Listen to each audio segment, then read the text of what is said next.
제발 아버지를 살려주세요. 설악산 정상 가까이 단풍진 숲길에서 비명을 지르며 무너져 내린 30대 독일 여성. 그녀의 눈앞에서 60대 아버지는 가슴을 움켜쥔 채 그대로 돌길에 쓰러졌습니다. 맥박도 호흡도 모두 사라져가던 그 순간, 악천후 속의 관광객들은 뒤로 물러났고 일부는 포기하라며 고개를 저었습니다. 딸은 절망 속에 울부짖는데요. 그러나 바로 그때 하늘을 가르며 나타난 한국 119 구조팀의 산악 헬기. 생명 앞에서 국적은 없습니다. 누군가는 이미 가슴 압박을 이어가고 누군가는 AED를 준비하며 사투를 벌입니다. 그런데 도착한 병원에서 딸은 어떤 것을 보고 수술실로 아버지를 못 들어가게 하려 몸부림치며 저항하는데요. 과연 죽어가던 아버지의 심장은 다시 뛸 수 있을까요? 그리고 한국병원 안에서 소피아가 목격한 그것은 무엇일까요? 지금부터 그 기적 같은 이야기를 시작합니다. 그 전에 구독과 좋아요 버튼을 눌러주시면 등산로에서 이런 위기를 겪는 분들에게 이 영상이 퍼져 생명을 구하는 데 도움이 됩니다. 그리고 고생하시는 우리 119구조대원들을 응원하신다면 감사합니다 라고 댓글로 남겨주세요. 또 지금 어디서 듣고 계신지도 알려주세요. 우리 자유대한민국 국민은 하나로 연결됩니다. 그럼 사연 바로 시작합니다. 제 이름은 소피아 리히터입니다. 36살이에요. 직업은 국제보건정책 전문가고요. 세계 각국의 의료 시스템을 분석하고 비교하는 게 제 일이죠. 지난 10년간 유럽연합, 세계보건기구, UN 산하 기관들과 함께 일했습니다. 의료 데이터만 보면 어떤 나라가 제대로 돌아가는지 금방 알 수 있어요. 저는 그런 사람이었습니다. 하지만 그날 아침, 설악산 등산로에서 저는 그 어떤 데이터도 소용없는 사람이 되어버렸어요. 아버지 하인츠는 68세였습니다. 희귀 신부전 말기 진단을 받은 지 2년째였죠. 유럽 최고의 심장 전문 병원 3곳을 돌았지만 모두 같은 대답이었어요. 더 이상 치료 옵션이 없다고요. 이식 대기자 명단에도 올라갔지만 순서는 한참 뒤였습니다. 사실상 시간을 기다리는 것뿐이었어요. 저는 절망했습니다. 전문가라는 타이틀이 무색하게도 아버지를 살릴 방법을 찾지 못했죠. 그러다 우연히 한국의 중증의료 데이터를 보게 됐습니다. 응급심정지 생존율, 중증환자 치료 성공률, 병원 전 단계 응급처치 시스템까지 모든 수치가 압도적이었어요. 처음엔 믿기지 않았습니다. 이렇게 작은 나라가 이런 성과를 낼 수 있다니요. 하지만 데이터는 거짓말을 하지 않습니다. 저는 마지막 희망을 걸고 아버지를 데리고 한국행 비행기에 올랐어요. 서울의 한 대학병원에 예약을 잡았고 입원 전 며칠은 아버지의 기력을 회복시키기 위해 강원도에 머물기로 했죠. 의사 선생님이 말했습니다. 스트레스를 줄이고 편안한 환경에서 지내는 게 중요하다고요. 그래서 설악산을 선택했습니다. 아버지는 젊은 시절 알프스를 즐겨 오르던 사람이었거든요. 물론 지금은 힘들지만 평탄한 힐링 코스를 천천히 걷는 정도는 괜찮을 거라고 생각했어요. 아침 공기도 맑고 경치도 아름다웠습니다. 아버지는 오랜만에 미소를 지었어요. 소피아, 여기 정말 좋구나. 그 목소리가 아직도 귀에 생생합니다. 우리는 천천히 걸었습니다. 10분 걷고 5분 쉬고 또 10분 걷고 쉬었어요. 주변엔 한국인 등산객들이 많았습니다. 모두들 가벼운 차림으로 빠르게 걸어 올라갔죠. 어떤 분은 저희를 보고 미소 지으며 인사했어요. 안녕하세요. 천천히 가세요. 저는 어색하게 고개를 끄덕였습니다. 그때였습니다. 아버지가 갑자기 멈춰섰어요. 손으로 가슴을 움켜쥐더니 숨을 헐떡이기 시작했죠. 소피아. 가슴이. 아버지의 얼굴이 순식간에 하얗게 질렸습니다.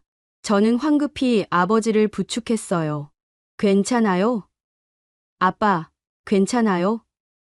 하지만 대답이 없었습니다. 그리고 아버지는 제 품에서 그대로 무너져 내렸습니다. 심장이 멈췄어요. 저는 알 수 있었습니다. 맥박이 느껴지지 않았거든요. 호흡도 멈췄어요. 아버지의 입술이 파래지기 시작했습니다. 저는 비명을 질렀어요. 도와주세요. 누가 좀 도와주세요. 영어와 독일어가 뒤섞여 나왔지만 제대로 된 문장이 아니었습니다. 그 순간 주변에 있던 등산객 서너 명이 동시에 달려왔습니다. 한 남성이 무릎을 꿇고 아버지의 목에 손을 댔어요. 맥박 없어요. 지금 심정지. 다른 사람이 즉시 외쳤습니다. 119 불러요. 빨리. 또 다른 사람은 이미 CPR 자세를 잡고 있었어요. 제가 하겠습니다. 비켜주세요. 저는 멍하니 뒤로 물러섰습니다. 전문가인 제가 아무것도 할 수 없었어요. 손이 떨려서 아버지를 만질 수조차 없었죠. 하지만 그 한국인 남성은 달랐습니다. 침착하고 정확하게 아버지의 가슴 중앙을 압박하기 시작했어요. 하나, 둘, 셋, 넷. 리듬이 흔들리지 않았습니다. 옆에 있던 여성이 말했습니다. 제가 인공호흡 할게요. 그리고 정말로 고개를 숙여 아버지에게 호흡을 불어넣었어요.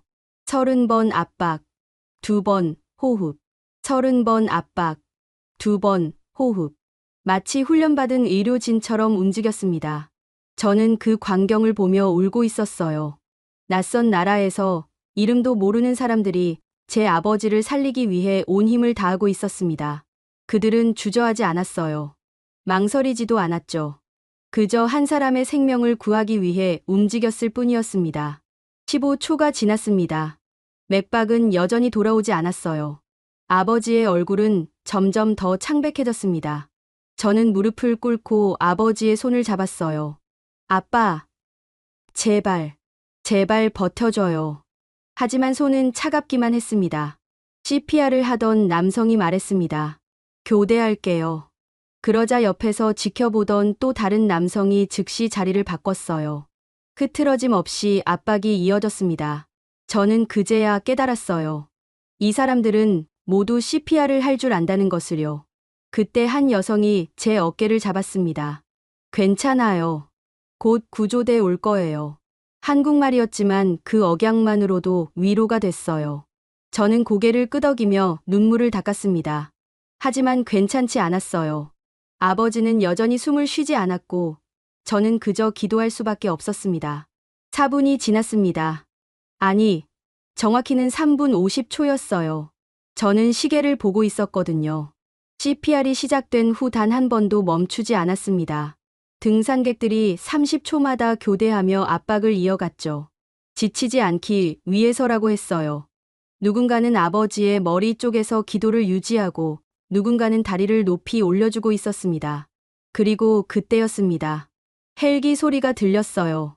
처음엔 멀리서 희미하게 들리더니 점점 가까워졌습니다. 저는 고개를 들었어요. 하늘 위로 주황색 헬기 한 대가 빠르게 접근하고 있었습니다. 119 구조 헬기였어요.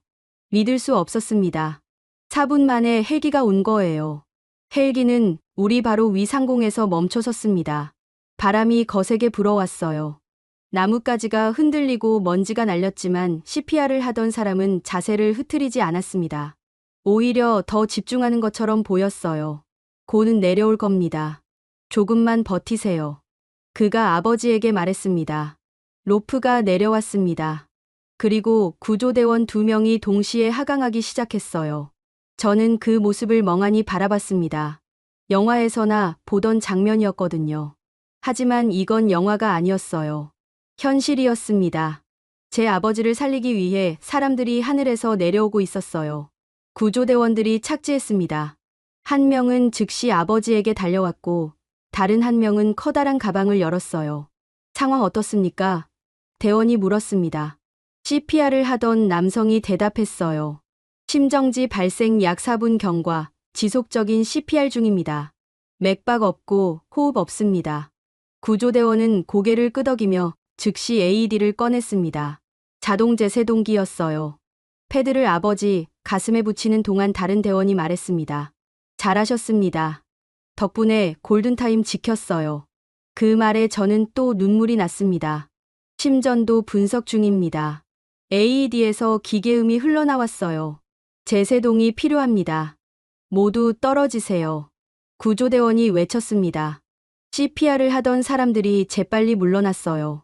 저도 뒤로 한 걸음 물러섰습니다. 충격 갑니다. 아버지의 몸이 움찔했습니다. 하지만 심전도는 여전히 평평한 선을 그었어요. 맥박 확인. 대원이 아버지의 목에 손을 댔습니다. 없습니다. CPR 재개합니다. 그리고 다시 가슴 압박이 시작됐어요. 이번엔 구조대원이 직접 했습니다. 저는 무릎을 꿇고 기도했어요. 신이시여, 제발 아버지를 살려주세요. 독일어로, 영어로, 한국어로도 중얼거렸습니다. 제가 아는 모든 언어로 빌었어요. 하지만 대답은 없었습니다. 2분 후 AED가 다시 분석을 시작했습니다. 제세동이 필요합니다. 모두 떨어지세요. 같은 말이 반복됐어요. 저는 눈을 질끈 감았습니다. 제발, 제발요. 충격 갑니다. 이번엔 달랐습니다. AED 화면에 작은 파동이 나타났어요. 미약했지만 분명한 심박동이었습니다. 맥박 있습니다. 구조대원이 외쳤어요. 약하지만 돌아왔어요. 저는 그 순간 주저앉았습니다. 손으로 얼굴을 가리고 소리내어 울었어요. 고마워요. 정말 고마워요. 누구에게 하는 말인지도 모르게 계속 중얼거렸습니다. 구조대원들은 쉬지 않고 움직였습니다. 한 명은 산소 마스크를 아버지 얼굴에 씌웠고 다른 한 명은 정맥 주사를 놓았어요. 환자 이동 준비합니다. 들건 내려주세요. 대원이 무전기에 대고 말했습니다. 그러자 헬기에서 들것이 로프에 매달려 내려왔어요. 아버지를 들것에 옮기는 동안 저는 옆에서 손을 꼭 잡고 있었습니다. 아버지의 손은 여전히 차가웠지만 맥박은 느껴졌어요. 약하고 불규칙했지만 분명히 뛰고 있었습니다. 살아계셨어요. 아버지는 살아계셨습니다. 보호자분도 같이 가셔야 합니다. 구조대원이 제게 말했어요. 저는 고개를 끄덕였습니다. 네, 같이 갈게요. 대원은 제게 안전벨트를 채워줬어요. 그리고 헬기로 함께 상승하기 시작했습니다. 땅에서 멀어지는 동안 저는 아래를 내려다봤어요. 아버지를 살리기 위해 CPR을 해준 사람들이 손을 흔들고 있었습니다. 저는 두 손을 모아 감사의 인사를 했어요. 그들은 다시 손을 흔들었습니다. 그리고 천천히 작아져 갔죠. 헬기 안은 좁았습니다. 하지만 모든 장비가 갖춰져 있었어요. 구조대원 한 명이 계속해서 아버지의 바이탈을 체크했습니다. 혈압 80, 50, 맥박 58, 산소 포화도 85%. 그가 무전으로 보고했어요. 강원대병원 응급실로 직행합니다. 저는 아버지 옆에 앉아 손을 잡고 있었습니다. 아버지의 얼굴은 여전히 창백했지만 호흡은 계속되고 있었어요. 산소 마스크 안으로 입김이 서려 있었습니다. 저는 그 모습만 봐도 눈물이 났어요. 구조대원이 제게 물었습니다. 보호자분, 괜찮으세요? 저는 고개를 끄덕였어요. 네, 괜찮아요. 하지만 목소리는 떨리고 있었습니다. 대원은 제 어깨를 가볍게 두드렸어요. 잘 버티셨어요. 이제 병원 가면 최선을 다할 겁니다. 헬기 창밖으로 산이 빠르게 지나갔습니다. 설악산의 능선이 햇빛을 받아 빛나고 있었어요. 아름다웠습니다. 하지만 저는 그 아름다움을 제대로 느낄 수 없었어요. 오직 아버지의 호흡 소리만 귀에 들렸습니다. 그런데 그때였습니다. 헬기 뒤쪽에서 작은 목소리가 들렸어요. 외국인인데 헬기까지 보내야 하나. 한국말이었지만 저는 알아들었습니다. 국제보건 일을 하다 보니 한국어도 어느 정도 공부했거든요. 세금 낭비 아닌가. 다른 목소리도 들렸습니다. 저는 고개를 들었어요. 헬기 구석에 앉아있던 관광객 2명이 작게 속삭이고 있었습니다. 아마 같이 구조된 사람들인 것 같았어요. 그들은 저를 쳐다보지 않았지만 분명히 저희를 두고 하는 말이었습니다. 가슴이 철렁했어요. 저는 외국인이었습니다. 한국 국민이 아니었죠. 이렇게 큰 구조 작전을 벌인 게 부담스러웠을 수도 있었어요. 저는 고개를 숙였습니다. 죄송하다는 말이 목까지 올라왔지만 차마 내뱉을 수 없었어요. 그때 구조대장이 돌아섰습니다. 그는 단호한 목소리로 말했어요. 생명 앞에서 국적은 없습니다. 한국의 원칙은 환자 우선입니다. 관광객 2명은 입을 다물었습니다. 구조대장은 다시 앞을 향했어요. 그리고 무전기를 들었습니다. 병원 측에 알려주세요. 중증 심정지 환자 이송 중. ETA 10분입니다. 저는 그 말을 듣고 또 눈물이 났습니다. 고마웠어요. 정말 고마웠습니다. 낯선 나라에서 이름도 모르는 사람들이 제 아버지를 살리기 위해 최선을 다하고 있었어요. 국적 따위는 중요하지 않았습니다. 오직 생명만이 중요했죠. 헬기는 계속 날았습니다. 그리고 저는 아버지의 손을 놓지 않았어요. 손바닥에서 미약하게나마 맥박이 느껴졌습니다. 살아있다는 증거였어요. 그것만으로도 충분했습니다. 창밖으로 병원 건물이 보이기 시작했습니다. 옥상에 헬기장이 보였어요. 이미 의료진들이 대기하고 있었습니다. 하얀 가운을 입은 사람들이 여러 명 서 있었죠. 우리를 기다리고 있었습니다. 착륙 준비합니다. 조종사가 말했어요. 헬기가 천천히 고도를 낮췄습니다. 바람이 거세게 불었지만 착륙은 부드러웠어요. 헬기가 완전히 멈추자마자 문이 열렸습니다. 의료진이 달려왔습니다. 들것을 밀고 온 간호사들이 재빨리 아버지를 옮겼어요. 환자 상태는? 의사가 물었습니다. 구조대원이 대답했어요. 심정지 약 6분, CPR 후 제세동 2회, 자발순환 회복했으나 불안정합니다. 의사는 고개를 끄덕이며 즉시 지시를 내렸습니다. 응급실 직행, 심장팀 대기, ECMO 준비. 간호사들이 일제히 움직였어요. 들것이 빠르게 이동하기 시작했습니다. 저는 뛰어서 따라갔습니다. 복도를 지나 엘리베이터를 탔어요.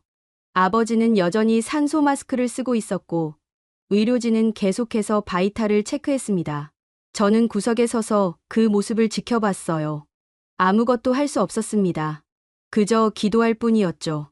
엘리베이터 문이 열렸습니다. 응급실이었어요. 이미 수많은 사람들이 대기하고 있었습니다. 의사, 간호사, 그리고 이름 모를 의료진들이 일사불란하게 움직였어요. 마치 군대처럼 정확했습니다. 아버지는 응급실 안쪽으로 들어갔습니다. 저는 문 앞에서 멈춰야 했어요. 보호자, 대기실로 가주세요. 간호사가 말했습니다. 저는 고개를 끄덕였어요. 하지만 발이 떨어지지 않았습니다. 문틈으로 아버지가 보였어요. 의료진들이 둘러싸고 뭔가를 하고 있었습니다. 그리고 문이 닫혔습니다. 저는 그 자리에 서서 한참을 울었어요. 무너지지 않으려고 벽에 기댔지만 결국 주저앉고 말았습니다. 한국이 아버지를 받아줬습니다. 하늘에서, 땅에서, 병원에서 모든 사람들이 움직여줬어요. 저는 그저 감사할 뿐이었습니다. 대기실은 조용했습니다. 저 혼자만 있었어요. 플라스틱 의자에 앉아 손을 꼭 쥐고 있었습니다. 시계를 봤어요. 오후 2시 15분이었습니다. 설악산에서 아버지가 쓰러진 게 1시간 전이었죠. 단 1시간 만에 산에서 병원까지 온 겁니다. 믿기지 않았어요. 유럽이었다면 어땠을까요? 아마 산악구조대를 부르고 헬기를 대기시키고 승인을 받고 그 과정만 30분은 걸렸을 겁니다. 병원 이송까지 포함하면 2시간은 좋게 걸렸을 거예요. 그 사이 아버지는 이미 손 쓸 수 없는 상태가 됐을 겁니다. 하지만 한국은 달랐습니다. 4분 만에 헬기가 왔어요. 구조대원들은 망설이지 않고 내려왔고 등산객들은 주저없이 CPR을 시작했죠. 모든 게 시스템처럼 돌아갔습니다. 마치 이런 일을 매일 하는 것처럼요. 문이 열렸습니다. 의사 한 분이 나오셨어요. 젊은 여성이었습니다. 하얀 가운에 이름표가 달려 있었죠. 김서연 전문의. 그분이 제게 다가왔습니다. 보호자분이시죠? 저는 벌떡 일어났어요. 네, 맞아요. 제 목소리는 떨리고 있었습니다. 의사 선생님은 차분하게 말했어요. 일단 자발순환은 유지되고 있습니다. 하지만 심실 기능이 매우 불안정해요. 지금 심장내과, 흉부외과, 중환자의학과 선생님들이 모두 모여서 치료 방향을 논의하고 계십니다. 저는 고개를 끄덕였습니다. 얼마나 걸릴까요? 의사 선생님이 대답했어요. 10분 정도요. 곧 다시 말씀드리러 오겠습니다. 그리고 다시 안으로 들어가셨어요. 문이 닫혔습니다. 10분이었습니다. 저는 다시 의자에 앉았어요. 손을 꼭 쥐고 기도했습니다. 시간이 너무 천천히 갔어요. 1분이 10분처럼 느껴졌습니다. 8분쯤 지났을 때 문이 다시 열렸습니다. 이번엔 3명의 의사가 함께 나오셨어요. 김서연 선생님, 그리고 나이 지긋한 남성 2분이었습니다. 한 분은 심장내과, 다른 분은 흉부외과라고 소개하셨어요. 저는 다시 일어섰습니다. 심장내과 선생님이 말씀하셨어요. 환자분의 상태를 설명드리겠습니다. 현재 심박동은 돌아왔지만 좌심실 박출률이 20% 미만입니다. 정상이 50에서 70%인 걸 감안하면 매우 위험한 수치예요. 저는 숨을 삼켰습니다. 그럼 어떻게 해야 하나요? 흉부외과 선생님이 대답하셨어요. 두 가지 옵션이 있습니다. 첫 번째는 약물 치료와 관찰, 두 번째는 ECMO 적용입니다. 체외막 산소 공급 장치인데 심장과 폐 기능을 기계가 대신하는 거예요. ECMO.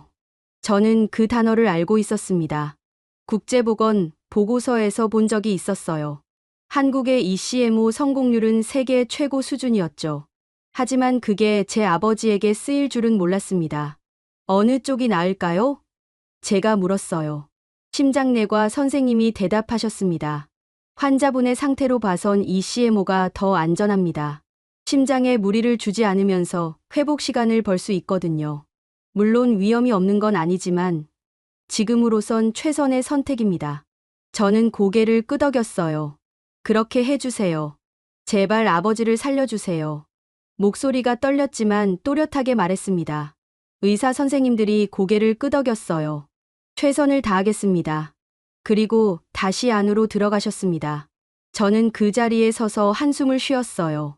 다리에 힘이 풀렸습니다. 다시 의자에 앉았어요. 손으로 얼굴을 감싸 쥐었습니다. 3분쯤 지났을 때 문이 열렸습니다. 간호사 한 분이 나오셨어요. 보호자분, 잠깐 들어오실래요? 저는 벌떡 일어났습니다. 네? 무슨 일인가요? 간호사분이 미소 지으셨어요. 환자분께서 잠깐 깨어나셨어요. 보호자분 찾으세요. 저는 믿을 수 없었습니다. 아버지가 깨어나셨다고요? 황급히 따라 들어갔어요. 응급실 안은 생각보다 넓었습니다.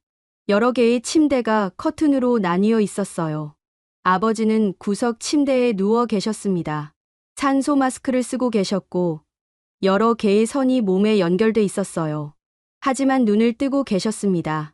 저를 보시더니 작게 손을 움직이셨어요. 아빠. 저는 침대 옆으로 다가갔습니다.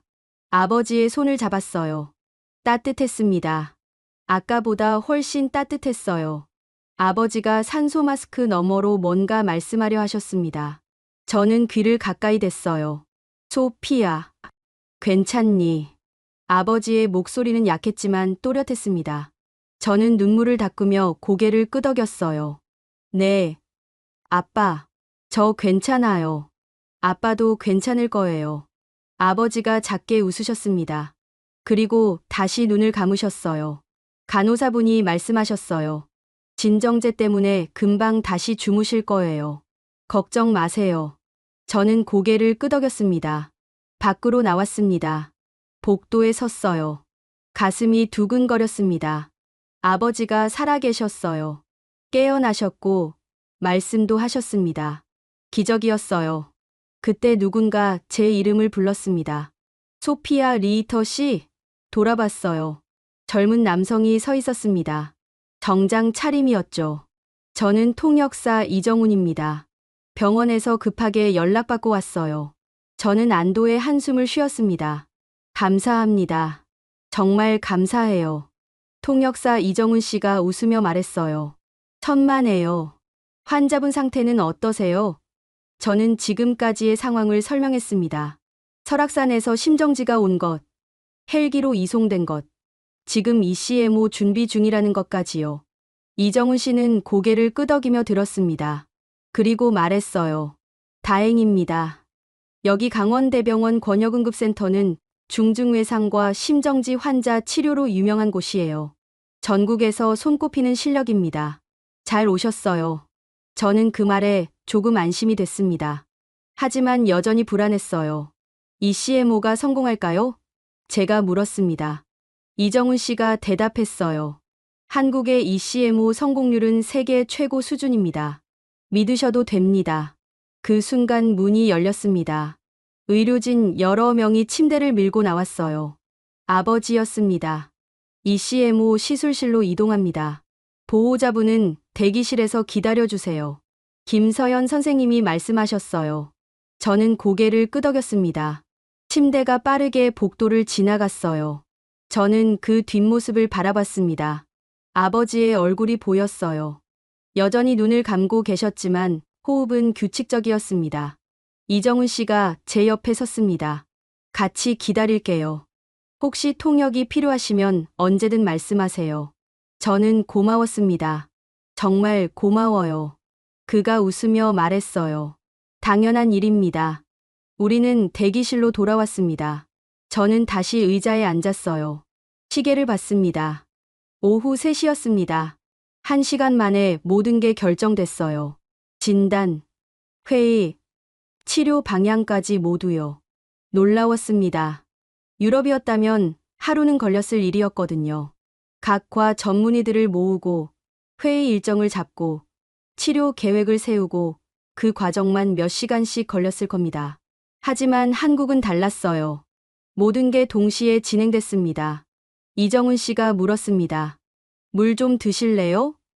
저는 고개를 끄덕였어요. 그가 자판기에서 물을 사왔습니다. 저는 받아서 마셨어요. 목이 말라 있었습니다. 소피아 씨는 국제보건 전문가라고 하셨죠? 이정훈 씨가 물었어요. 저는 고개를 끄덕였습니다. 네, 맞아요.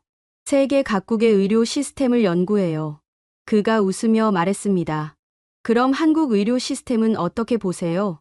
저는 잠시 생각했습니다. 그리고 솔직하게 말했어요.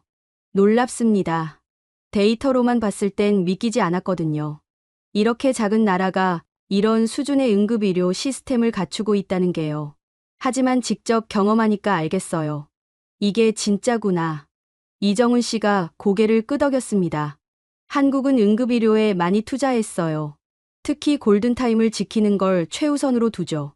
119 시스템, 헬기 구조, 권역응급센터 모두 그 일환입니다. 저는 감탄했습니다. 정말 잘 만들어진 시스템이에요. 모든 게 유기적으로 연결돼 있더라고요. 등산객들의 CPR부터 헬기 구조, 병원 이송, 의료진 협진까지 모두요.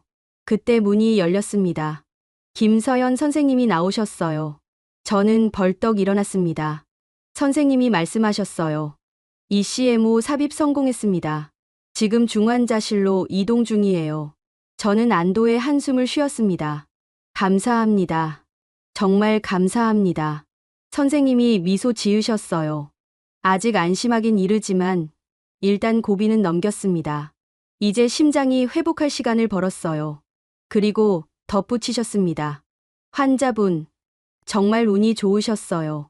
목격자 CPR이 바로 시작됐고 헬기가 빨리 도착했죠. 그게 아니었으면 어려웠을 겁니다. 저는 고개를 끄덕였습니다. 한국 덕분이에요. 모두 한국 덕분입니다. 선생님이 웃으셨어요. 우리가 할 일을 했을 뿐입니다. 선생님이 다시 안으로 들어가셨습니다. 저는 그 자리에 서서 한참을 멍하니 있었어요. 그리고 깨달았습니다. 이게 한국이구나. 시스템이 사람을 살리는 나라구나. 이정훈 씨가 말했습니다. 중환자실 면회는 정해진 시간에만 가능해요. 그 전까지 좀 쉬시는 게 좋을 것 같아요. 저는 고개를 끄덕였습니다. 하지만 쉴 수가 없었어요. 가슴이 계속 두근거렸습니다. 복도 끝 창가로 갔습니다. 밖을 내다봤어요. 저 멀리 설악산이 보였습니다. 2시간 전 아버지가 쓰러졌던 그 산이었죠. 지금은 평화로워 보였습니다. 저는 창에 이마를 기댔습니다. 그리고 조용히 중얼거렸어요. 고마워요, 한국. 정말 고마워요. 중환자실 앞 대기실은 작았습니다. 의자가 6개 있었고 작은 테이블 하나가 놓여 있었어요. 저는 구석 의자에 앉아 있었습니다. 시계를 봤어요. 오후 6시였습니다. 면회 시간까지 1시간 남았죠. 이정훈 씨는 아까 돌아갔습니다. 필요하면 언제든 연락하라는 말을 남기고요. 저는 혼자였어요. 대기실엔 다른 보호자 2명이 더 있었지만 모두 조용했습니다. 각자의 걱정에 잠겨 있었죠. 핸드폰을 꺼냈습니다. 독일에 있는 엄마한테 연락해야 했어요. 하지만 뭐라고 말해야 할지 몰랐습니다. 아버지가 심정지로 쓰러졌다고? ECMO를 달았다고. 엄마가 얼마나 놀라실까요? 결국 간단하게만 문자를 보냈습니다. 엄마, 아빠 상태 안정됐어요. 한국 병원에서 잘 치료받고 계세요. 걱정 마세요. 거짓말은 아니었습니다. 실제로 안정은 됐으니까요. 다만 전부를 말하지 않았을 뿐이죠. 답장이 바로 왔습니다. 정말? 다행이다. 소피야, 내가 곁에 있어줘서 고마워. 아빠 잘 부탁해. 저는 핸드폰을 내려놓았어요. 눈물이 날 것 같았습니다. 그때 중환자실 문이 열렸습니다. 간호사 한 분이 나오셨어요. 하인츠 리히터 보호자분, 저는 손을 들었습니다. 네, 여기요. 간호사분이 다가오셨어요. 잠깐 들어오실 수 있어요. 환자분 상태 설명드릴게요. 저는 따라 들어갔습니다. 중환자실은 생각보다 조용했어요. 여러 개의 침상이 유리 칸막이로 나뉘어 있었습니다. 각 침상마다 모니터가 달려 있었고 기계 소리가 규칙적으로 울렸죠. 아버지는 세 번째 침상에 계셨습니다. 침대 옆에 커다란 기계가 있었어요. ECMO였습니다. 투명한 관이 아버지 몸에 연결돼 있었고 붉은 피가 그 안을 흐르고 있었어요. 처음 보는 광경이었습니다. 담당 간호사분이 설명해 주셨어요. 이게 ECMO입니다. 환자분의 혈액을 기계로 빼내서 산소를 공급하고 다시 몸으로 보내는 거예요. 지금은 심장이 거의 쉬고 있는 상태고 ECMO가 그 역할을 대신하고 있습니다. 저는 고개를 끄덕였습니다. 아버지 얼굴을 봤어요. 여전히 창백했지만 호흡은 안정적이었습니다. 가슴이 천천히 오르내렸어요. 살아 계셨습니다. 언제쯤 회복될까요? 제가 물었어요. 간호사분이 대답하셨습니다. 그건 아무도 모릅니다. 환자분의 심장이 스스로 회복할 때까지 기다려야 해요. 빠르면 며칠, 길면 몇 주가 걸릴 수도 있습니다. 며칠에서 몇 주. 저는 한숨을 쉬었습니다. 긴 싸움이 될 거라는 뜻이었죠. 하지만 포기할 순 없었어요. 아버지는 아직 살아계셨고 희망은 있었습니다. 밖으로 나왔습니다. 대기실로 돌아와 앉았어요. 시계를 봤습니다. 6시 30분. 시간이 너무 천천히 갔어요. 그때 중환자실 문이 급하게 열렸습니다. 의사 선생님 두 분과 간호사 여러 명이 뛰어들어갔어요. 저는 깜짝 놀라 일어섰습니다. 무슨 일이지? 잠시 후 간호사 한 분이 나오셨습니다. 리히터 씨 보호자분. 저는 다가갔어요. 네. 무슨 일인가요? 간호사분이 침착하게 말씀하셨어요. 환자분이 다시 부정맥이 발생했습니다. 지금 처치 중이니까 조금만 기다려주세요. 부정맥. 저는 그 단어의 의미를 알았습니다. 심장 박동이 불규칙해졌다는 뜻이죠. 위험한 상황이었어요. 저는 다리에 힘이 풀렸습니다. 의자에 주저앉았어요. 10분이 지났습니다. 20분이 지났어요. 중환자실 문은 닫혀 있었고 아무도 나오지 않았습니다. 저는 손을 꼭 쥐고 기도했어요. 제발, 제발요. 30분쯤 지났을 때 문이 열렸습니다. 김서연 선생님이 나오셨어요. 얼굴에 땀이 맺혀 있었습니다. 저는 달려갔어요. 선생님. 아버지는요? 선생님이 한숨을 쉬셨습니다. 심실세동이 발생했어요. VF라고 하는데 심장이 불규칙하게 떨리는 겁니다.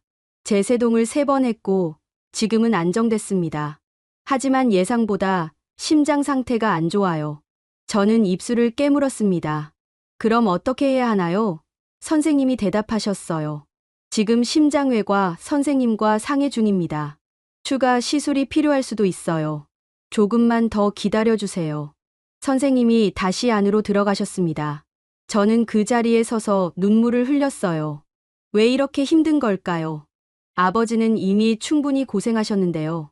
1시간 후 문이 다시 열렸습니다. 이번엔 나이 지긋한 남성이 나오셨어요. 흉부외과 과장이라고 소개하셨습니다. 보호자분, 지금 상황을 설명드리겠습니다. 저는 고개를 끄덕였습니다. 선생님이 말씀하셨어요. 환자분의 관상동맥 중 하나가 거의 막혀 있습니다. 그래서 심장에 산소 공급이 제대로 안 되는 거예요. 스텐트를 삽입해야 합니다. 지금 당장요. 스텐트 삽입. 저는 그 시술을 알고 있었습니다. 막힌 혈관을 넓히는 거죠. 위험한가요? 제가 물었어요. 선생님이 대답하셨습니다. 환자분 상태가 워낙 안 좋아서 위험도는 높습니다. 하지만 안 하면 더 위험해요. 심장이 버티질 못합니다. 저는 한숨을 쉬었습니다. 해주세요. 제발 아버지를 살려주세요.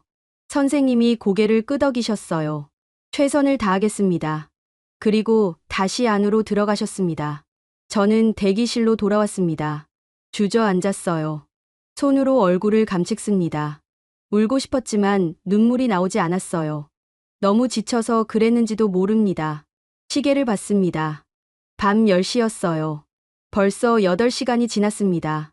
아침에 설악산에서 출발한 게 마치 며칠 전 일처럼 느껴졌어요. 하루 안에 너무 많은 일이 일어났습니다. 핸드폰이 울렸습니다. 이정훈 씨였어요. 저는 받았습니다. 여보세요? 이정훈 씨 목소리가 들렸어요. 소피아 씨, 괜찮으세요? 뉴스 봤어요. 환자분 상태가 어떠세요? 저는 지금까지의 일을 설명했습니다. 부정맥이 왔던 것, 스텐트 시술을 준비 중이라는 것까지요. 이정훈 씨가 말했어요. 힘드시겠어요. 제가 지금 병원으로 갈까요? 아니요, 괜찮아요. 저는 대답했습니다. 너무 늦었어요. 집에서 쉬세요. 이정훈 씨가 말했어요. 알겠습니다. 그래도 언제든 연락 주세요. 제가 달려갈게요. 전화를 끊었습니다. 저는 핸드폰을 내려놓고 창밖을 봤어요. 어두웠습니다. 병원 불빛만 밝게 빛나고 있었죠. 저 밖 어딘가에선 사람들이 평범한 하루를 보내고 있을 겁니다. 저녁을 먹고, TV를 보고, 웃고 떠들겠죠. 하지만 저는 여기 있었습니다. 중환자실 앞 대기실에서 아버지의 생명을 기다리고 있었어요. 자정이 지났습니다. 간호사분이 나와서 말씀하셨어요. 시술 시작했습니다. 2~3시간 걸릴 것 같아요. 좀 쉬시는 게 좋겠어요. 저는 고개를 저었습니다. 괜찮아요. 여기서 기다릴게요. 간호사분이 담요를 가져다 주셨습니다. 추우시면 이거 덮으세요. 저는 고맙다고 말했어요.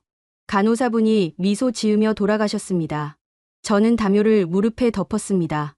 따뜻했어요. 하지만 가슴은 여전히 차가웠습니다. 불안과 두려움이 온몸을 감쌌죠. 시간이 흘렀습니다. 1시, 2시, 3시. 대기실 시계가 째깍거렸어요. 저는 눈을 감았다 떴다를 반복했습니다. 잠들 수가 없었어요. 새벽 4시쯤이었습니다. 문이 열렸어요. 김서연 선생님과 흉부외과 선생님이 함께 나오셨습니다. 저는 벌떡 일어났어요. 어떻게 됐어요? 선생님들이 마스크를 벗으셨습니다. 얼굴에 피곤함이 역력했어요. 하지만 미소를 지고 계셨습니다. 흉부외과 선생님이 말씀하셨어요. 성공했습니다. 스텐트 삽입 완료했고 혈류가 다시 흐르기 시작했어요. 저는 그 자리에 주저앉을 뻔했습니다. 정말요? 정말 성공했어요. 김서연 선생님이 고개를 끄덕이셨어요. 네. 심전도에 규칙적인 박동이 잡히기 시작했습니다. 아직 완전히 안심할 순 없지만 큰 고비는 넘겼어요. 저는 두 손으로 입을 가렸습니다. 눈물이 쏟아졌어요. 고마워요. 정말 고마워요. 선생님들이 웃으셨습니다. 우리가 할 일을 했을 뿐입니다. 안으로 들어가 보실래요? 김서연 선생님이 물으셨어요. 저는 고개를 끄덕였습니다. 네, 보고 싶어요. 중환자실로 들어갔습니다. 아버지는 여전히 침대에 누워 계셨어요. 하지만 달라진 게 있었습니다. 모니터였어요. 심전도 그래프에 규칙적인 파동이 그려지고 있었습니다. 뚜둑, 뚜둑, 뚜둑. 심장이 뛰고 있었어요. 저는 침대 옆에 섰습니다. 아버지 손을 잡았어요. 따뜻했습니다. 맥박이 느껴졌어요. 약하지만 규칙적이었습니다. 살아계셨어요. 정말로 살아계셨습니다. 김서연 선생님이 제 어깨를 가볍게 두드렸어요. 이제 좀 쉬세요. 환자분도 안정됐으니까요. 저는 고개를 끄덕였습니다. 하지만 발이 떨어지지 않았어요. 아버지 곁을 떠나고 싶지 않았습니다. 밖으로 나왔습니다. 대기실 창가로 갔어요. 밖이 밝아지기 시작했습니다. 동쪽 하늘이 주황빛으로 물들고 있었어요. 새벽이었습니다. 저는 창에 이마를 기댔습니다. 그리고 조용히 중얼거렸어요. 감사합니다. 한국의 의사 선생님들, 간호사님들, 모든 분들께 감사합니다. 밤새 사투를 벌인 사람들이 있었습니다. 아버지를 살리기 위해 잠도 자지 않고 싸운 사람들이요. 저는 그들에게 평생 빚진 사람이 됐습니다. 대기실 의자에 앉았습니다. 담요를 무릎에 덮고 눈을 감았어요. 자려고 한 건 아니었습니다. 그냥 잠시 눈을 붙이고 싶었죠. 몸이 천근만근이었어요. 하지만 잠이 오지 않았습니다. 머릿속으로 계속 생각이 맴돌았어요. 아버지의 심전도 그래프, 뚜둑거리는 심장 소리, 의사 선생님들의 피곤한 얼굴.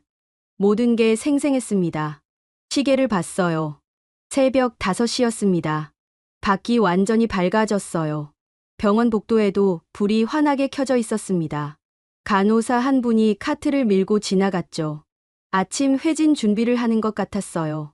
핸드폰을 켰습니다. 엄마한테서 문자가 와 있었어요.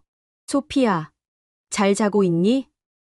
아빠 상태 좀 알려줘. 저는 답장을 보냈습니다. 엄마, 아빠 상태 많이 좋아졌어요. 어젯밤 시술 잘 끝났어요. 이제 회복만 하면 돼요. 전부 사실이었습니다. 하지만 중간 과정은 말하지 않았어요. 심실세동이 왔던 것, 응급 시술을 했던 것, 밤새 의료진이 싸웠던 것. 엄마가 아시면 너무 놀라실 테니까요. 문이 열렸습니다. 김서연 선생님이 나오셨어요. 아침 회진을 마치고 오신 것 같았습니다. 선생님이 제게 다가오셨어요. 못 주무셨어요? 저는 쓴웃음을 지었습니다. 네. 잠이 안 오더라고요. 선생님이 고개를 끄덕이셨어요. 그러실 것 같았어요. 보호자분들 대부분 그러세요. 그리고 말씀하셨습니다. 환자분 상태 말씀드릴게요. 들어오실래요? 저는 따라 들어갔습니다. 중환자실은 조용했어요. 몇몇 환자분들이 침대에 누워 계셨고 간호사분들이 조용히 움직이고 계셨습니다. 아버지는 여전히 3번째 침상에 계셨어요. 선생님이 모니터를 가리키셨습니다. 보세요. 심박수가 60대로 안정됐어요. 혈압도 정상 범위고 산소 포화도도 98%까지 올라왔습니다. 정말 잘 회복되고 계세요. 저는 모니터를 봤습니다. 숫자들이 깜빡이고 있었어요. 심전도 그래프는 규칙적인 파동을 그렸습니다. 아름다웠어요. 저는 전문가였지만 이렇게 심전도가 아름답게 보인 적은 처음이었습니다. 이 CMO는 언제 떼나요? 제가 물었어요. 선생님이 대답하셨습니다. 심장 기능이 조금 더 회복되면 뗄 수 있어요. 아마 이틀에서 사흘 정도 걸릴 것 같습니다. 천천히 가야 해요. 급하게 떼면 다시 부담이 갈 수 있거든요. 저는 고개를 끄덕였습니다. 아버지 얼굴을 봤어요. 어젯밤보다 혈색이 좋아 보였습니다. 입술도 덜 파래 보였어요. 정말 회복되고 계셨습니다. 선생님이 말씀하셨어요. 오늘 오후쯤 깨어나실 수도 있어요. 진정제를 조금씩 줄이고 있거든요. 그때 면회 오시면 대화도 가능하실 겁니다. 정말요? 저는 놀라서 물었어요. 선생님이 웃으셨습니다. 네. 환자분 회복 속도가 생각보다 빨라요. 어제 그 상황을 생각하면 기적에 가깝죠. 기적. 저는 그 단어를 곱씹었습니다. 맞아요. 기적이었어요. 설악산에서 심정지로 쓰러진 사람이 하루 만에 이렇게 회복한 건 정말 기적이었습니다. 밖으로 나왔습니다. 복도를 걸었어요. 창가에 섰습니다. 밖은 완전히 밝았어요. 아침 햇살이 병원 건물에 쏟아지고 있었습니다. 사람들이 출근하는 모습이 보였어요. 평범한 아침이었습니다. 하지만 저에겐 특별한 아침이었어요. 아버지가 살아계신 아침이었습니다. 어제 이맘때만 해도 아버지는 산에서 쓰러져 계셨어요. 맥박도 없고 호흡도 멈춘 채로요.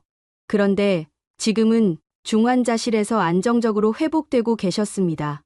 이정훈 씨한테 문자를 보냈습니다. 아버지 상태 많이 좋아졌어요. 오늘 오후에 깨어나실 수도 있대요. 답장이 금방 왔어요. 정말 다행입니다. 제가 점심때쯤 병원 갈게요. 뭐 필요한 거 있으면 말씀하세요. 저는 핸드폰을 주머니에 넣었습니다. 그리고 병원 카페테리아로 갔어요. 커피 한 잔이 필요했습니다. 밤새 한숨도 못 잤거든요. 카페테리아는 한산했습니다. 몇몇 의료진과 보호자들이 앉아 있었어요. 저는 아메리카노를 주문했습니다. 따뜻한 컵을 받아들고 구석 자리에 앉았어요. 커피를 마시며 창밖을 봤습니다. 사람들이 바쁘게 움직이고 있었어요. 누군가는 출근하고, 누군가는 병원에 오고, 누군가는 그냥 길을 걷고 있었습니다. 모두의 하루가 있었죠. 저도 하루가 있었습니다. 어제 아침까지만 해도 평범한 관광객이었어요. 아버지와 설악산을 걷고 풍경을 보고 사진을 찍을 계획이었죠. 하지만 모든 게 바뀌었습니다. 한순간에요. 그리고 한국이 저를 받아줬습니다. 낯선 외국인을, 이름도 모르는 관광객을 살려줬어요. 등산객들은 CPR을 해줬고, 구조대는 헬기를 보내줬고, 의사들은 밤새 싸워줬습니다. 아무 대가 없이요. 가슴이 뭉클했습니다. 저는 국제보건 전문가였어요. 세계 각국의 의료 시스템을 봤습니다. 좋은 시스템도 많이 봤죠. 하지만 한국은 달랐어요. 단순히 시스템만 좋은 게 아니었습니다. 사람들의 마음이 달랐어요. 커피를 다 마셨습니다. 컵을 버리고 중환자실로 돌아갔어요. 대기실에 앉았습니다. 시계를 봤어요. 9시였습니다. 면회 시간까지 2시간 남았죠. 눈을 감았습니다. 이번엔 정말 자려고요. 몸이 한계였습니다. 담요를 덮고 의자에 기댔어요. 그리고 천천히 잠이 들었습니다. 꿈을 꿨습니다. 설악산이었어요. 아버지와 함께 걷고 있었습니다. 하지만 이번엔 아버지가 쓰러지지 않았어요. 우리는 계속 걸었습니다. 정상까지 올라갔죠. 그곳에서 아버지가 웃으며 말했어요. 소피아, 고마워. 깼습니다. 누군가 제 어깨를 흔들고 있었어요. 눈을 떴습니다. 간호사분이었어요. 리히터 씨 보호자분. 연애 시간이에요. 저는 벌떡 일어났습니다. 시계를 봤어요. 11시였습니다. 2시간을 잤네요. 간호사분이 웃으셨어요. 푹 주무셨어요. 얼굴이 좀 나아 보여요. 중환자실로 들어갔습니다. 아버지 침상으로 갔어요. 그리고 멈췄습니다. 아버지가 눈을 뜨고 계셨어요. 저를 보고 계셨습니다. 약한 미소를 짓고 계셨어요. 산소 마스크 너머로 입이 움직였습니다. 소피아. 저는 달려갔습니다. 침대 옆에 섰어요. 아버지 손을 잡았습니다. 아빠, 깨어나셨어요? 아버지가 천천히 고개를 끄덕이셨어요. 손에 힘을 주셨습니다. 약했지만 분명했어요. 괜찮아. 아버지가 속삭였습니다. 저는 눈물이 났어요. 네. 아빠, 괜찮아요. 이제 다 괜찮아요. 아버지가 다시 웃으셨습니다. 그리고 천천히 눈을 감으셨어요. 잠이 드신 겁니다. 김서연 선생님이 옆에 오셨어요. 환자분 의식 돌아왔어요. 정말 잘 회복되고 계세요. 이제 곧 ECMO도 뗄 수 있을 것 같습니다. 저는 고개를 끄덕였습니다. 감사합니다. 정말 감사합니다. 선생님이 제 어깨를 두드려 주셨어요. 천만에요. 환자분이 강하세요. 그리고 운도 좋으셨고요. 운. 아니에요. 저는 생각했습니다. 운이 아니었어요. 한국이었습니다. 이 나라의 시스템이, 이 나라의 사람들이 아버지를 살린 겁니다. 밖으로 나왔습니다. 복도, 창가에 섰어요. 밖을 봤습니다. 햇빛이 눈부셨어요. 하늘이 맑았습니다. 구름 한 점 없는 파란 하늘이었어요. 아버지가 살아계셨습니다. 깨어나셨고, 말씀하셨고, 웃으셨어요. 기적이었습니다. 새벽 4시 심전도에 뜬 그 작은 파동이 기적이 된 겁니다. 저는 창에 이마를 기댔습니다. 그리고 조용히 울었어요. 이번엔 슬픔이 아니었습니다. 감사였어요.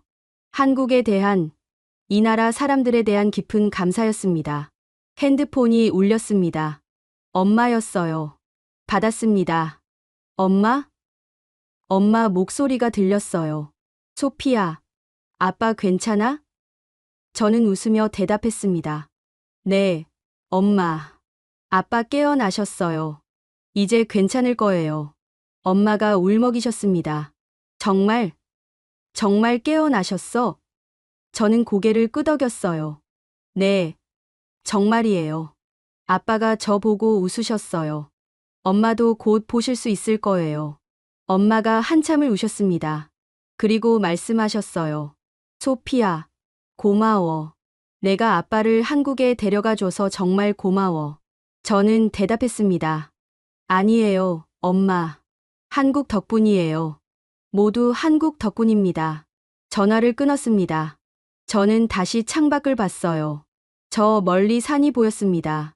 설악산이었어요. 어제 아버지가 쓰러진 그 산이었죠. 하지만 이제는 달라 보였습니다. 아름다웠어요. 그곳에서 기적이 시작됐습니다. 그리고 여기, 이 병원에서 기적이 완성됐어요. 한국이 만든 기적이었습니다. 사흘이 지났습니다. 아버지는 놀라운 속도로 회복되고 있었어요. ECMO를 뗀 건 이틀 전이었습니다. 의료진도 놀랄 만큼 빠른 회복이었죠. 심장이 스스로 뛰기 시작했고 혈압도 안정됐습니다. 어제 아버지는 중환자실에서 일반 병실로 옮겼어요. 3층 심장내과 병동이었습니다. 개인 병실은 아니었지만 깨끗하고 조용했어요. 창밖으로 산이 보였습니다. 오전 10시였습니다. 재활치료사 선생님이 오셨어요. 젊은 여성이었습니다. 밝은 목소리로 인사하셨죠. 안녕하세요. 저는 재활치료사 박민지입니다. 오늘부터 환자분 재활 시작할 거예요. 저는 놀랐습니다. 벌써요? 아직 일주일도 안 됐는데요. 박민지 선생님이 웃으셨어요. 한국은 조기 재활을 중요하게 생각해요. 빨리 시작할수록 회복도 빠르거든요. 물론 무리하진 않을 겁니다. 천천히 할 거예요. 아버지는 침대에 앉아 계셨습니다. 표정이 밝았어요. 며칠 전 설악산에서 쓰러진 사람이 맞나 싶을 정도였습니다. 박민지 선생님이 아버지께 말씀하셨어요.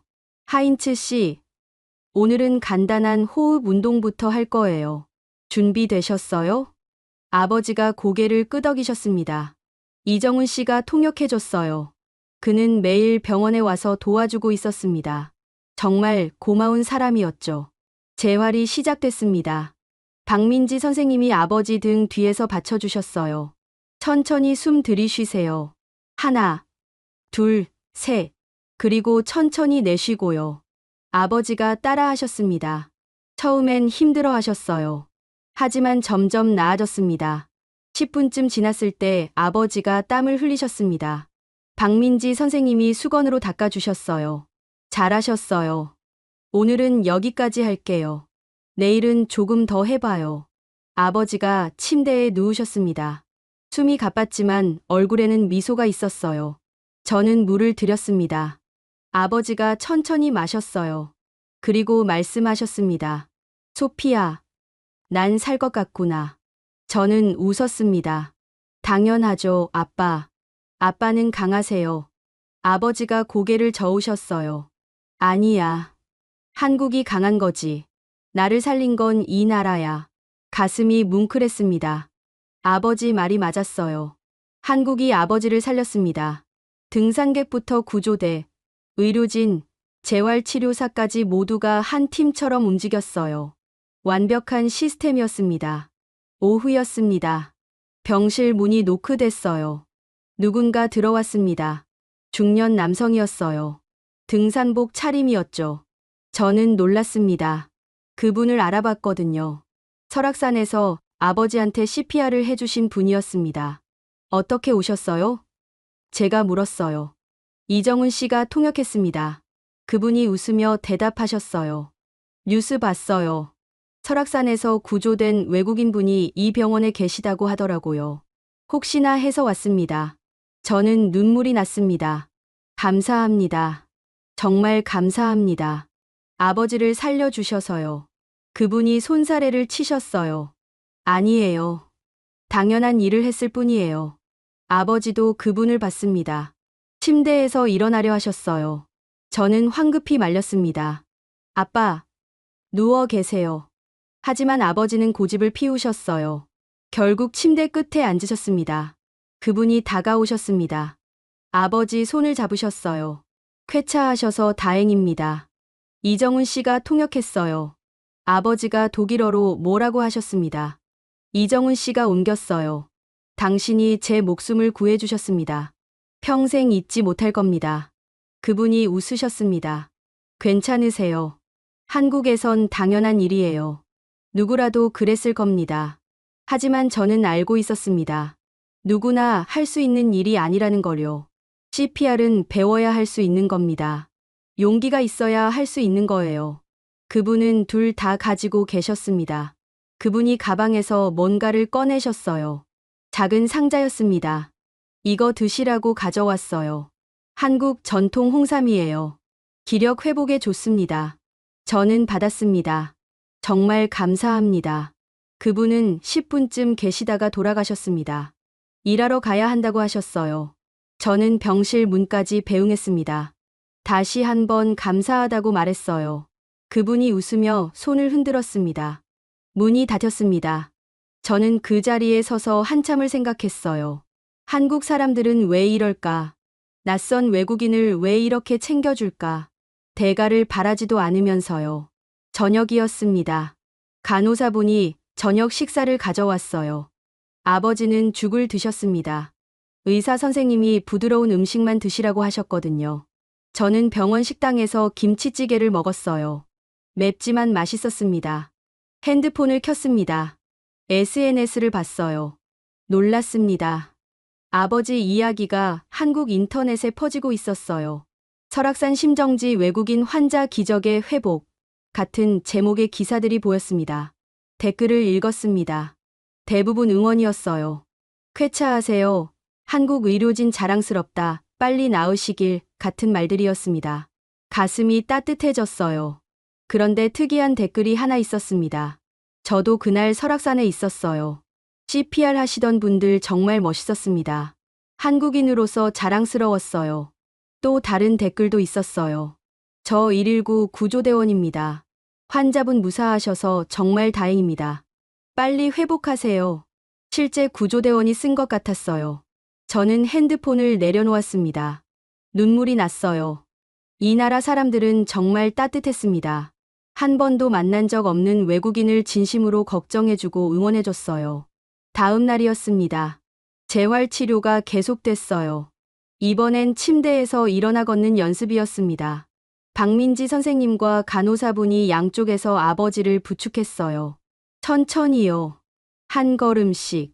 박민지 선생님이 말씀하셨습니다. 아버지가 천천히 발을 내디뎠어요. 오른발, 왼발, 오른발.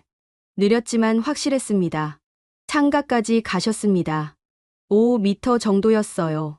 하지만 아버지한테는 큰 거리였습니다. 숨이 가빴어요. 땀도 흘렸습니다. 하지만 해내셨어요. 잘하셨어요. 박민지 선생님이 박수를 쳤어요. 간호사분도 함께 쳤습니다. 저도 박수를 쳤어요. 아버지가 웃으셨습니다. 뿌듯한 표정이었어요. 다시 침대로 돌아왔습니다. 아버지가 누우셨어요. 힘들어 하셨지만 얼굴은 밝았습니다. 소피야, 나 걸었어. 아버지가 말씀하셨어요. 저는 고개를 끄덕였습니다. 네, 아빠, 봤어요. 정말 잘하셨어요. 박민지 선생님이 말씀하셨어요. 이 속도면 일주일 안에 혼자 걸으실 수 있을 거예요. 환자분 회복 의지가 대단하세요. 이정훈 씨가 통역했습니다. 아버지가 웃으셨어요. 오후에 또 방문객이 왔습니다.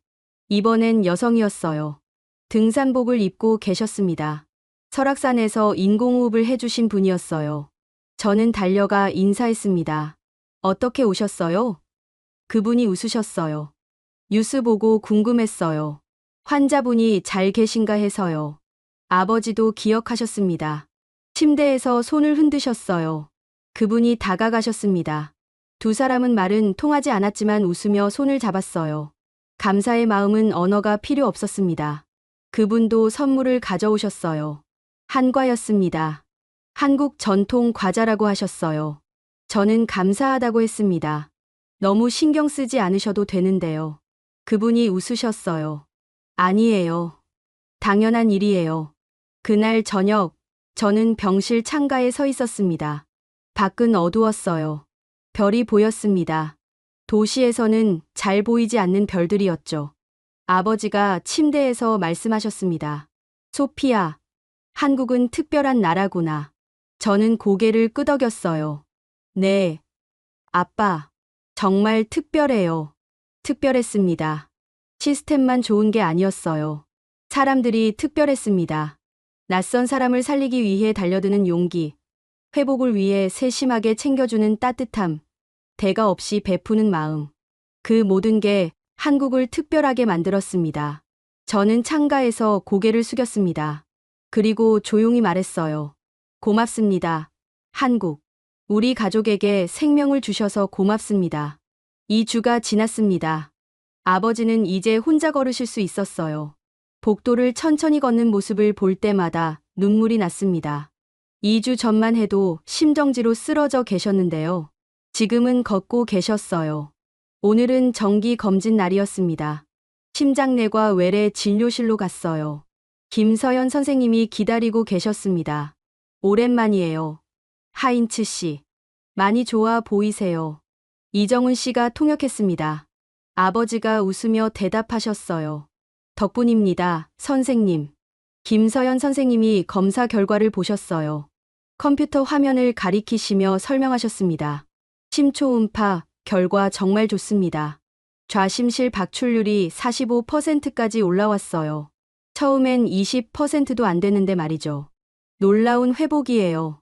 저는 숨을 삼켰습니다. 45%면 거의 정상이었어요. 물론 아직 완전하진 않지만 일상생활은 충분히 가능한 수치였습니다. 그럼 퇴원할 수 있나요? 제가 물었어요. 선생님이 고개를 끄덕이셨습니다. 네. 이제 퇴원하셔도 됩니다. 다만 약은 계속 드셔야 해요. 그리고 한 달에 한 번씩 검진받으러 오셔야 하고요. 가능하세요? 저는 생각했습니다. 독일로 돌아가야 했어요. 하지만 한 달에 한 번 한국에 온다는 건 쉽지 않았죠. 선생님께서 제 표정을 읽으셨나 봅니다. 말씀하셨어요. 독일로 돌아가시면 거기 병원에 의료 기록 보내드릴게요.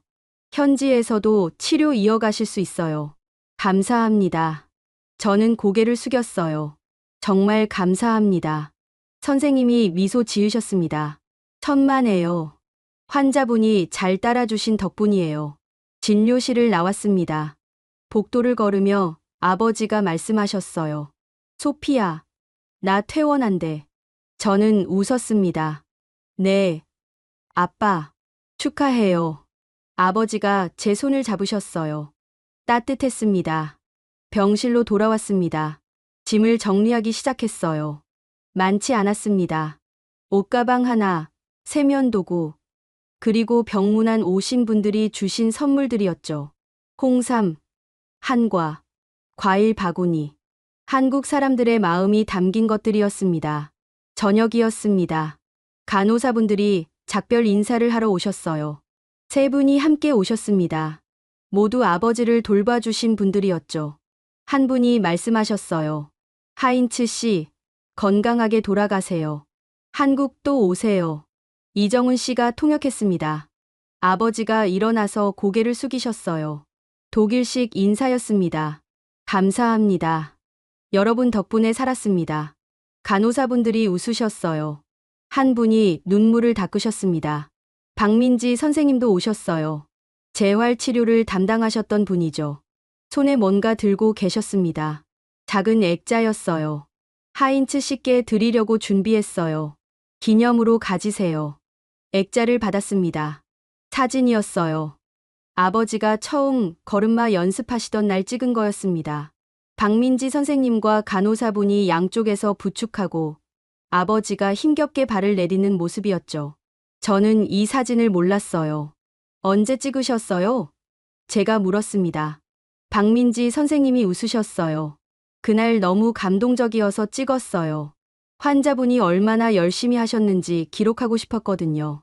아버지가 액자를 보셨습니다. 한참을 보시더니 고개를 숙이셨어요. 어깨가 떨렸습니다. 우시는 거였어요. 저도 눈물이 났습니다. 박민지 선생님도 눈을 붉히셨습니다. 정말 감사합니다. 아버지가 말씀하셨어요. 이정훈 씨가 목소리를 가다듬으며 통역했습니다. 평생 잊지 않겠습니다. 박민지 선생님이 고개를 끄덕이셨어요. 저도 잊지 못할 거예요. 하인츠 씨의 회복 의지는 정말 대단하셨어요. 밤이었습니다. 병실은 조용했어요. 아버지는 침대에 누워 계셨고 저는 옆 의자에 앉아 있었습니다. 내일 퇴원이었죠. 호텔로 가서 며칠 더 쉬다가 독일로 돌아갈 예정이었어요. 소피아. 아버지가 부르셨습니다. 저는 고개를 들었어요. 네, 아빠. 아버지가 천장을 보며 말씀하셨어요. 나는 운이 좋았어. 저는 고개를 가로저었습니다. 운이 아니에요, 아빠. 한국이에요. 아버지가 고개를 돌리셨어요. 저를 보셨습니다. 맞아. 한국이었지. 이 나라가 날 살렸어. 그리고 덧붙이셨습니다. 소피아, 너는 전문가잖아. 세계 의료 시스템을 연구하는 사람이고 한국을 어떻게 평가하니? 저는 잠시 생각했습니다. 그리고 솔직하게 말했어요. 최고예요, 아빠. 데이터로만 봤을 땐 믿기지 않았어요. 하지만 직접 경험하니까 알겠어요. 한국의 응급의료 시스템은 세계 최고 수준입니다. 왜 그렇게 생각해? 아버지가 물으셨어요. 저는 대답했습니다. 골든타임을 지키는 시스템이 완벽해요. 119부터 헬기 구조, 권역응급센터, 다학제 협진까지 모든 게 유기적으로 연결돼 있어요. 빈틈이 없어요. 그리고 덧붙였습니다.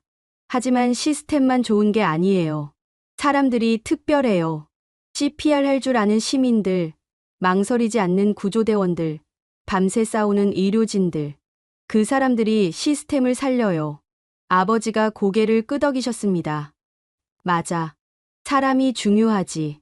아무리 좋은 시스템도 사람이 없으면 소용없어. 그리고 말씀하셨어요. 한국 사람들은 낯선 외국인한테도 최선을 다하더라. 그게 놀라웠어. 저도 놀라웠습니다. 유럽이었다면 어땠을까요? 아마 구했겠지만 이렇게까지 정성스럽진 않았을 거예요. 한국은 달랐습니다. 생명 앞에서 국적 따위는 중요하지 않았어요. 아버지가 다시 말씀하셨습니다. 소피아, 내가 독일로 돌아가면 사람들한테 말할 거야. 한국이 날 살렸다고. 그 작은 나라가 어떻게 이런 시스템을 만들었는지 말할 거야. 저는 웃었습니다. 저도 그럴 거예요. 아빠, 제 보고서에 한국 사례를 넣을 거예요. 세계가 한국에서 배워야 한다고 쓸 거예요. 아버지가 손을 뻗으셨습니다. 저는 잡았어요. 따뜻했습니다. 맥박이 느껴졌어요. 규칙적이고 힘찬 맥박이었습니다. 살아있는 심장이었어요. 고맙다, 소피아. 아버지가 말씀하셨어요. 날 한국에 데려와 줘서. 저는 고개를 저었습니다. 저야말로 고마워요, 아빠. 포기하지 않으셔서. 창밖을 봤습니다. 별이 총총했어요. 맑은 밤이었습니다. 내일이면 이 병실을 떠나요. 그리고 며칠 후면 한국도 떠나겠죠. 하지만 한국은 우리 마음속에 영원히 남을 겁니다. 생명을 준 나라, 희망을 준 나라, 우리 가족을 다시 하나로 만들어준 나라. 그게 한국이었습니다. 저는 아버지 손을 꼭 잡았습니다. 그리고 조용히 중얼거렸어요. 고맙습니다. 한국. 정말 고맙습니다. 퇴원날 아침이었습니다. 햇살이 병실 창으로 쏟아져 들어왔어요. 따뜻했습니다. 아버지는 벌써 일어나 짐을 챙기고 계셨어요. 표정이 밝았습니다. 오전 10시에 퇴원 수속을 마쳤습니다. 원무과 직원분이 서류를 건네주셨어요. 진료비 명세서였습니다. 저는 숫자를 봤어요. 생각보다 적었습니다. ECMO의 응급수술, 2주간의 입원비까지 포함된 금액인데도요. 이게 맞나요? 제가 물었습니다. 직원분이 고개를 끄덕이셨어요. 네, 맞습니다. 응급 상황이었고 생명을 살리는 치료였으니까요. 저는 할 말을 잃었습니다. 유럽이었다면 이 금액의 몇 배는 나왔을 겁니다. 계산을 마치고 나왔습니다. 로비에 이정훈 씨가 기다리고 있었어요. 차를 가져왔다고 하셨습니다. 호텔까지 태워주신대요.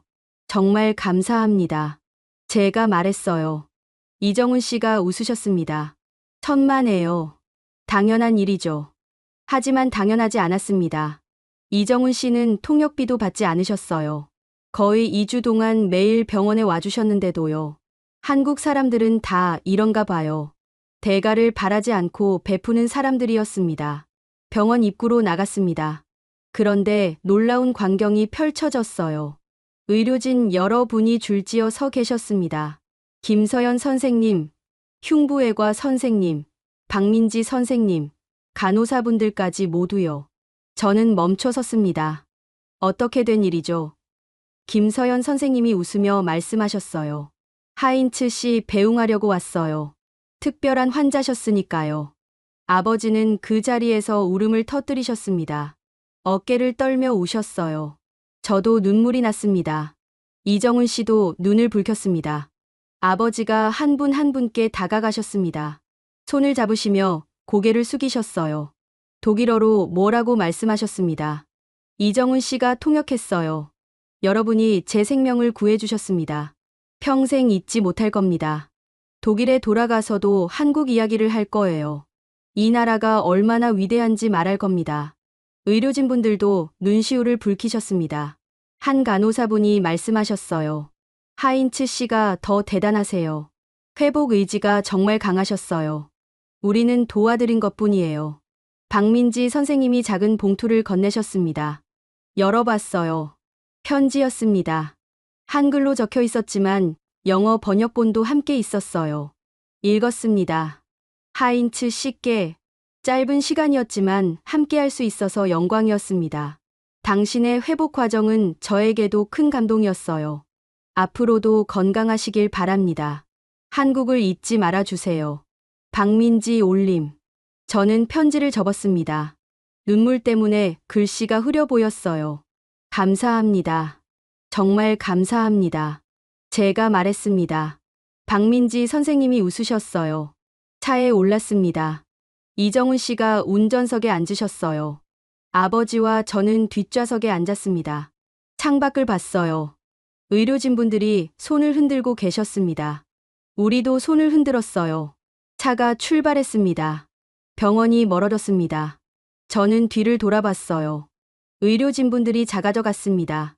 하지만 그분들의 마음은 작아지지 않았어요. 제 가슴 속에 크게 남아 있었습니다. 호텔로 가는 길이었습니다. 차창 밖으로 한국의 거리가 지나갔어요. 사람들이 바쁘게 움직이고 있었습니다. 평범한 일상이었죠. 하지만 저에겐 특별해 보였어요. 그 평범한 사람들 중 누군가가 아버지를 살렸을 테니까요. 이정훈 씨가 말했습니다. 소피아 씨, 한국에서의 시간 어떠셨어요? 저는 잠시 생각했습니다. 그리고 대답했어요. 인생이 바뀐 시간이었어요. 아버지 생명을 건진 것도 있지만 한국이라는 나라를 제대로 알게 된 시간이기도 했어요. 이정훈 씨가 백미러로 저를 봤습니다. 한국을 어떻게 보시게 됐어요? 저는 솔직하게 말했습니다. 데이터로만 볼 땐 그냥 우수한 의료 시스템을 가진 나라였어요. 하지만 지금은 달라요. 한국은 생명을 존중하는 나라예요. 시스템이 아니라 마음으로 사람을 살리는 나라입니다. 아버지가 고개를 끄덕이셨습니다. 맞아. 한국은 마음이 따뜻한 나라야. 그리고 말씀하셨어요. 소피아, 나는 한국의 빚을 졌어. 이 빚은 평생 갚을 수 없을 거야. 저도 같은 생각이었습니다. 우리 가족은 한국의 빚을 졌어요. 생명이라는 가장 큰 빚을요. 어떻게 갚아야 할지 모르겠지만 평생 기억하고 감사하며 살 거예요. 호텔에 도착했습니다. 이정훈 씨가 짐을 내려주셨어요. 로비까지 함께 들어가셨습니다. 체크인을 도와주셨죠. 정말 끝까지 챙겨주시는 분이었습니다. 작별 인사를 나눴습니다. 이정훈 씨, 정말 고마웠어요. 덕분에 많은 도움 받았어요. 제가 말했습니다. 이정훈 씨가 손사래를 치셨어요. 아니에요. 저야말로 좋은 경험이었어요. 하인츠 씨의 회복을 지켜볼 수 있어서 영광이었습니다. 그가 명함을 건네셨습니다. 혹시 한국에 또 오시면 연락 주세요. 제가 안내해 드릴게요. 저는 명함을 받았어요. 꼭 연락드릴게요. 그리고 한국에 꼭 다시 올게요. 며칠 후였습니다. 공항으로 가는 날이었어요. 이정훈 씨가 다시 와주셨습니다. 배웅해 주신대요. 차 안에서 아버지가 말씀하셨습니다. 이정훈 씨, 한국 사람들한테 전해주세요. 독일 사람 하나가 평생 감사하며 살 거라고요. 이정훈 씨가 웃으셨습니다. 전해드릴게요. 그리고 하인츠 씨도 건강하세요. 꼭 다시 오세요. 아버지가 고개를 끄덕이셨어요. 꼭 올게요. 이번엔 쓰러지지 않고 설악산 정상까지 오를 거예요. 공항에 도착했습니다. 체크인을 마쳤어요. 출국장 입구에서 이정훈 씨와 마지막 인사를 나눴습니다. 정말 고마웠어요. 평생 잊지 않을게요. 제가 말했습니다. 이정훈 씨가 말했어요. 저도요. 그리고 소피아 씨, 한국 의료 시스템 많이 알리세요. 세계가 배울 수 있도록요. 저는 약속했습니다. 꼭 그럴게요. 출국장으로 들어갔습니다. 뒤돌아봤어요. 이정훈 씨가 손을 흔들고 계셨습니다. 우리도 흔들었어요. 그리고 안으로 들어갔습니다. 비행기를 기다리며 앉아 있었습니다. 아버지가 가방에서 뭔가를 꺼내셨어요. 박민지 선생님이 주신 액자였습니다. 아버지가 처음 걸음마 연습하던 사진이요. 아버지가 사진을 보며 웃으셨습니다. 이 사진 집에 걸어놔야겠어. 매일 볼 수 있게. 저는 고개를 끄덕였어요. 좋은 생각이에요, 아빠. 한국이 우리에게 가르쳐 준 것들이었습니다. 비행기는 계속 날았습니다. 구름 위로, 하늘 위로요. 하지만 제 마음은 여전히 한국에 있었어요.